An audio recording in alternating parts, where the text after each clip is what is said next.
भूतिया पेड़। प्रतापगढ़ नाम के एक राज्य में राजा विनय सिंह का राज हुआ करता था।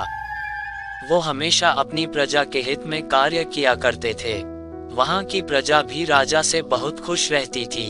एक दिन की बात है, एक बड़ा सा पक्षी आकाश में एक पेड़ का बीज लेकर उड़ रहा था।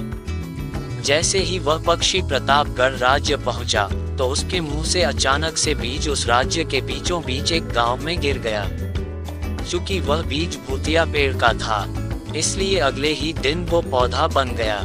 वहां के गांव वालों ने जब पौधे को देखा तो हैरान रह गए, क्योंकि वहां कल तक तो मैदान था और उस पौधे का रंग भी काला था। बाद में गांव के लोगों ने आपस में चर्चा की और यह समझा कि खेत में उगने वाला कोई घास पात या वनस्पति होगी। दूसरे दिन वो पौधा काफी बड़ा हो गया। गांव वालों को और ज्यादा दुविधा हुई कि एक ही दिन में ये पौधा इतना बड़ा कैसे हो गया। होते होते वो पौधा तीसरे दिन पेड़ बन गया।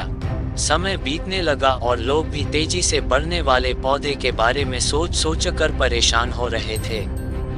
वो इस मामले को राजा के पास लेकर गए। ऐसे जादुई पेड़ का पता चलते ही राजा तुरंत उस जगह पर पहुंच गए।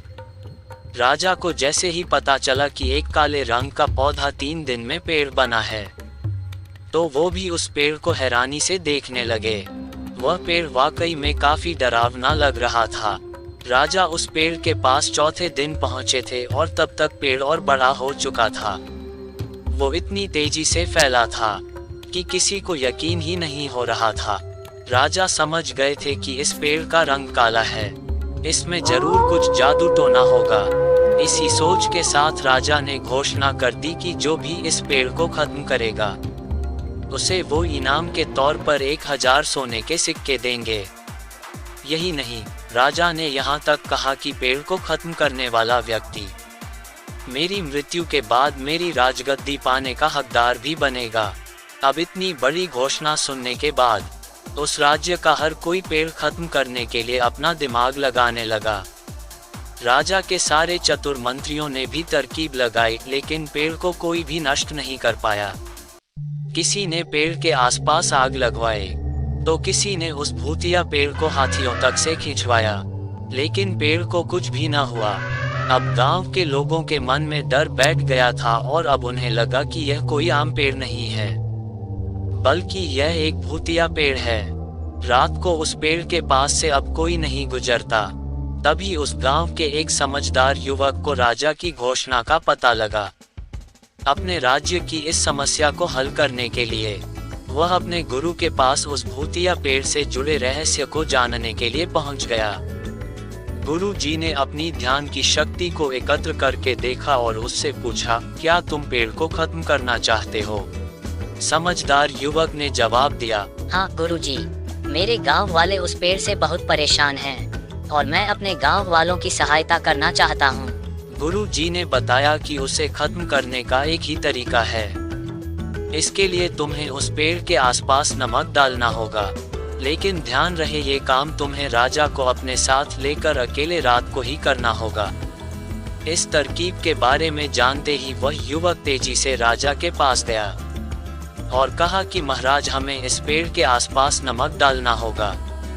ऐसा करने पर ही यह पेड़ खत्म होगा। राजा और उस युवक ने मिलकर रात को पेड़ के चारों ओर खूब सारा नमक डाल दिया। नमक डालने के एक दिन बाद ही पेड़ का आकार कुछ कम हुआ।